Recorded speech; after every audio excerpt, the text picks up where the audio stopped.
Video में हम लोग बातचीत करेंगे कि संपत्ति किसे कहते हैं, पैतृक संपत्ति क्या होता है, पुत्री का पिता के पैतृक संपत्ति में क्या अधिकार है, पुत्री न्यायालय से अपना हिस्सा कैसे प्राप्त कर सकती है और पैतृक संपत्ति से कौन लोग वंचित हो सकते हैं। संपत्ति किसे कहते हैं? संपत्ति का तात्पर्य उन चीज़ों से है जो स्पर्श योग्य है या अमूर्त, न छूने योग्य हो, चल या अचल हो, मालिक का अधिकार हो, विक्रय या हस्तांतरण संभव हो। संपत्ति के अंतर्गत जमीन, मकान, गहना, निवेश इत्यादि के अतिरिक्त पेटेंट, ट्रेडमार्क, कॉपीराइट, डिजाइन आदि भी आते हैं, जिसे बौद्धिक संपत्ति कहा जाता है। पैतृक संपत्ति किसे कहते हैं? पैतृक संपत्ति में ऊपर की 3 पीढ़ियां शामिल रहती हैं। इसका अर्थ यह हुआ कि पिता को उनके पिता, दादा और दादा को मिले उनके पिता परदादा से मिली संपत्ति आती है। इसमें संपत्ति का बंटवारा पहले की 3 पीढ़ियों में नहीं रहता है। पैतृक संपत्ति में पुत्री का अधिकार हिंदू उत्तराधिकार कानून 1956 में संशोधन के द्वारा दिया गया है और इसे जन्म के आधार पर निर्धारित किया गया है। इसके तहत पुत्रियां विवाहित, अविवाहित, विधवा, तलाकशुदा को पैतृक संपत्ति में पुत्र के बराबर का अधिकार दिया गया है। कानून के द्वारा केवल पुरुष की उत्तराधिकारिता को समाप्त किया गया। सुप्रीम कोर्ट ने विनीता शर्मा बनाम राकेश शर्मा 2020 में स्पष्ट कहा कि इसका लाभ लेने के लिए पिता का जिंदा रहना आवश्यक नहीं है। यह कानून भारत में हिंदू परिवारों के साथ साथ बौद्ध, सिख, जैन, आर्य समाज और ब्रह्म समाज की महिलाओं पर लागू है। इसमें महिलाएं पैतृक संपत्ति पर दावा कर सकती हैं यदि 9 सितंबर 2005 के बाद वे जीवित अवस्था में हैं। अडॉप्टेड बच्चों को भी पिता के पैतृक संपत्ति में वही हिस्सा मिलेगा जो जन्म लेने वाले बच्चों को मिलता है।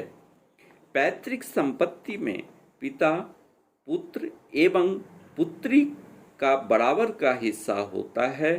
पहले पीढ़ी का हिस्सा पहले तय होता है। उसके बाद की पीढ़ियों को पुरखों से मिले हिस्से को बांटना पड़ता है। पैतृक संपत्ति का बंटवारा होने पर यह स्व अर्जित संपत्ति में बदल जाता है।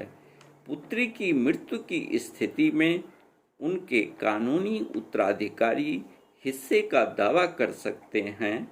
इस कानून में से भारत में महिलाओं की आर्थिक स्थिति में सबलता आएगी एवं समाज में उनका सम्मान भी बढ़ेगा।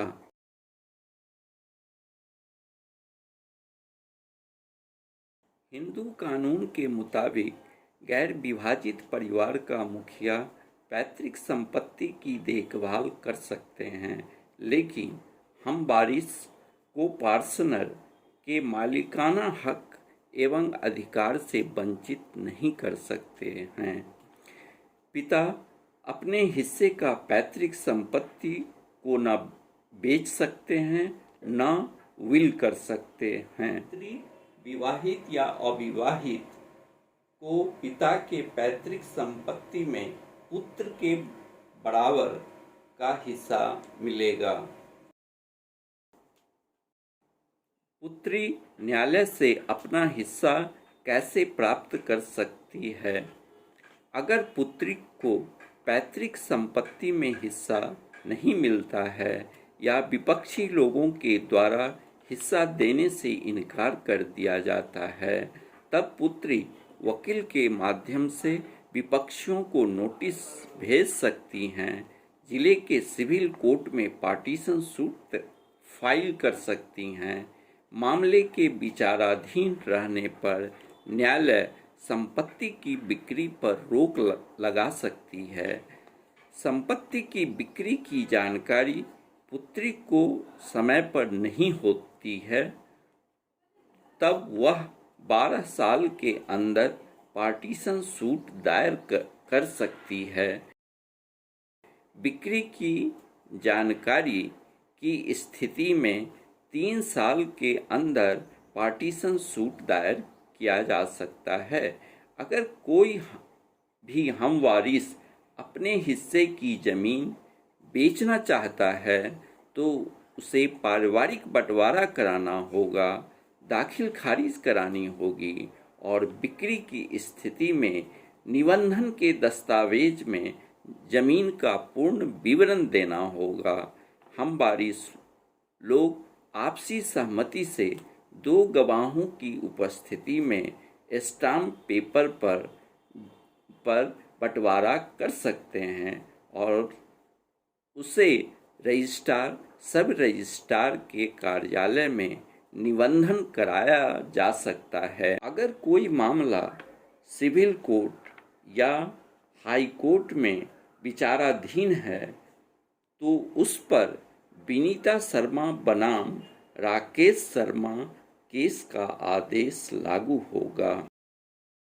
पैतृक संपत्ति से कौन लोग वंचित हो सकते हैं? अगर पिता प्रथम पत्नी के जीवित रहते दूसरी शादी कर लेते हैं तो दूसरे पत्नी से होने वाले बच्चे को पैतृक संपत्ति में कोई हिस्सा नहीं होगा। लिव इन रिलेशनशिप के दौरान उत्पन्न बच्चे को भी पिता के पैतृक संपत्ति में कोई अधिकार नहीं है। अगर कोई व्यक्ति अपना धर्म परिवर्तन कर लेता है, उसके बावजूद उसे पैतृक संपत्ति में हिस्सा होगा, परंतु उनके बच्चे अगर हिंदुत्व को छोड़कर दूसरा धर्म अपनाते हैं तो उसे पिता के पैतृक संपत्ति में हिस्सा नहीं मिलेगा। अगर कोई व्यक्ति हत्या करने का दोषी है या हत्या के लिए उकसाता है और दोष साबित हो जाता है तो वह व्यक्ति मृतक के पैतृक संपत्ति में हिस्सा नहीं पा सकता है। धन्यवाद। अगर आपको वीडियो पसंद आए तो उसे लाइक करें और चैनल को सब्सक्राइब करें।